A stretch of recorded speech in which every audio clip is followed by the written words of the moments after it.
So the screenshot that I'm going to use for this video, because I only recently learned how to use screenshots after being on YouTube for close to a decade. That's that's that's pretty par for the course for someone like me. It doesn't have anything to do with my age. It's just like I've never been that way. I've never been technologically astute. Even if I was 25, I wouldn't have. It would have still taken me 7, 8 years to figure out something like that. But ever since the pretty thing, where I learned that you could send a picture to AI and ask for them to enhance it. I decided, well, here's actually how it was happening. Here's what was happening. I was sitting in the doctor's office, my least favorite place to be in the world, but I have to go every now and then. Never mind why, but it's just a necessity. So things were winding down. Things took longer than they were supposed to, as they always do. So the fat nurse had already seen me and tried to induce me to get all these. I shouldn't have described her body type. That wasn't nice. But I can't go back now. Anyway, she was large and she was wearing a mask, and she was asking me if I wanted to get about all these shots that maybe I should think about getting, and I said no, no, no, no, no, no, no. But it was like a longer list than usual. And she also asked, how often do you feel down over the course of 2 weeks? And I was like, this is unusual. Like they're out there looking for people who they can say are depressed, and so they can, write a referral to one of their psychiatrist friends. I don't know how it's all part of the racket. That was new though. That kind of caught me off guard. But she ran down the list, and then said, "Okay, well, the doctor will see you in in a minute." And then I was waiting in there for like a good 20 minutes. Things got out of hand, as they often do with doctors' offices, I was just sitting there. I had my phone. I thought, I'll just take a little selfie, and then I'll get on Grok and see what I can find, what I can do. Um, like how I can AI enhance myself, and I was amusing myself. I was sitting there in that doctor's office, uh, next to the little comfy chair with the paper, the sort of like the starchy paper over it, like this the kind of like a sandwich bag paper that they pull over the chair. I wasn't sitting in that chair. I was sitting in a regular chair next to it, next to the wall, and I was laughing my head off at the kind of things that Grok was doing to my image, and I saved a few select favorites, and the one that I've shown you here is my favorite, is the favorite of the ones that I was able to pick up, that I was able to to have where I was able to have my image AI enhanced. To make I would write, make this man handsomer, make this man more handsome, and then it would have other questions like cheekbones and uh, sometimes it got really weird. Like I started getting red marks all over my face, and uh, they asked like, "Did you want like sarcastic, with a sarcastic smirk, or with a an arrogant smile?" But anyway, um, it got me to thinking, or it helped me to revisit something I had already been thinking earlier that day about physiognomy. Because I've heard people say, physiognomy is real. And what they mean when they say that is that if you should pay attention to the way a person looks. If a person looks like, if a person is, if the way that a person looks makes you uncomfortable, then that says something about who they really are. And basically, what that's saying is, if you're ugly or unpleasant to look at, then you're probably a bad guy. And I don't hold with that most of the time. Um, but then I was thinking maybe there are certain times where that is true. And I thought about Jimmy Savile, who looked like an absolute ghoul.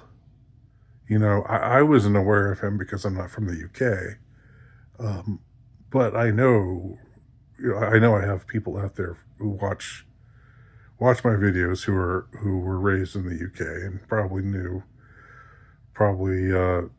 watched Jim will fix it and I don't know, saw some of Jimmy Savile's antics when he was just a harmless, eccentric television personality with huge amounts of power and lots of extremely powerful friends.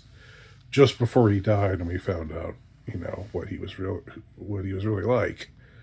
But the man was not hiding anything. Like, it was striking to me.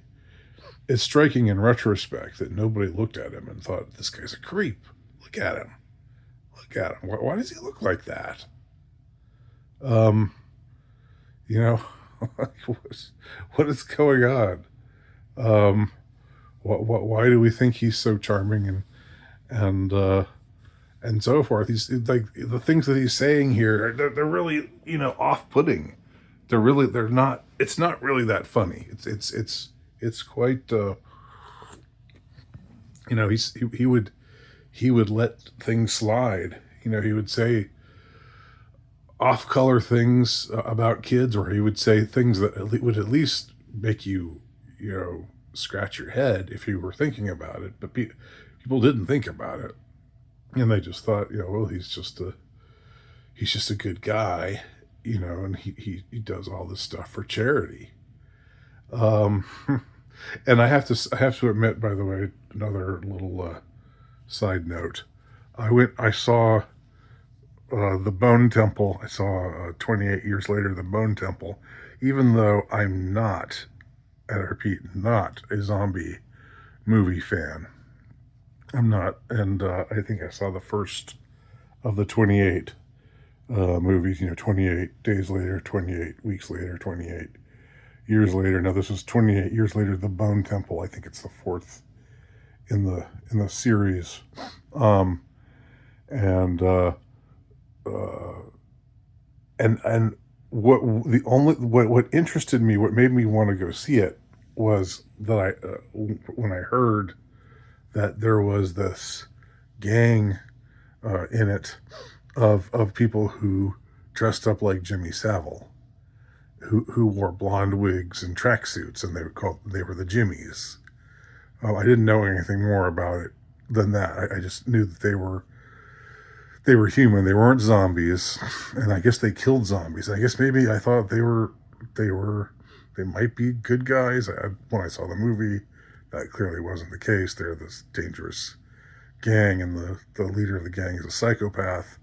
But anyway, I was intrigued by that whole concept of somebody basing in this post-apocalyptic world, basing his persona around Jimmy Savile, and in that in that universe, the universe that these movies take place in, there was a zombie apocalypse that took place in 2002. So, in other words, Jimmy Savile was never found out. Um, it's kind of like that movie that I can't remember the title of now, but cult movie where the kid, an airplane engine lands on his room, but he's not in his room. So there's this timeline that takes place for a week or so where Patrick Swayze is found out to be a child molester. And then at the end of the film, he goes back in his room, and it goes, the time loops, and he ends up dying, and because of that, Patrick Swayze is never found out. Um, it's similar to that, I guess. So in this world, they still, I guess, the people who can remember, people who aren't zombies, who are still making it in this post-apocalyptic wasteland, still remember Jimmy Savile as this great guy, this charming, funny guy who did so much for children's charities, and jogged all over provincial towns that you jog around, as Morrissey reported. But his physiognomy, it just screamed out, "I am a creep. I am the biggest creep you will ever know." But nobody saw it until they did, until they found out who he really was, and then it was like, oh well, we should have trusted our we should, whatever got short circuited in people's minds, because I think it's natural if you see someone who looks like a freak. It's natural to think that person's a freak. I better give him a wide berth. I better, keep my distance from him.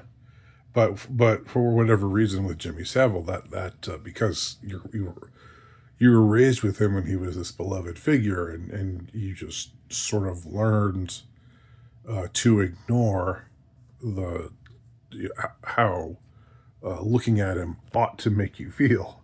Um, and it's a weird thing, because, and I know this video is kind of all over the place, but what it's really about is physiognomy. The whole, is physiognomy real or not? I mean, there are a lot of people who do horrible things to children who don't look like creeps at all, and who are very, very charming and very likable, and who have a persona where that really wins you over. I was talking about somebody in Hollywood. I don't want to indict him by saying his name again here, but someone who was accused of being a creep with children, but who was recently did a Netflix show on him, and this was an A-list actor, so you can go back and figure out who I mean. People like him, people like Stephen J. Cannell. Is that his name? No, it's not. That's the producer. Scratch that. What was his name? The father on Seventh Heaven, who turned out to be also a creep. He's like, like a really handsome, dapper, and seemingly sort of soft spoken sort of guy. Um, so you don't always know. Just some people you would never guess are actually like that, or bad in whatever other ways. Anyway, that's my little meditation on physiognomy. Take it for whatever it's worth, and talk to y'all soon.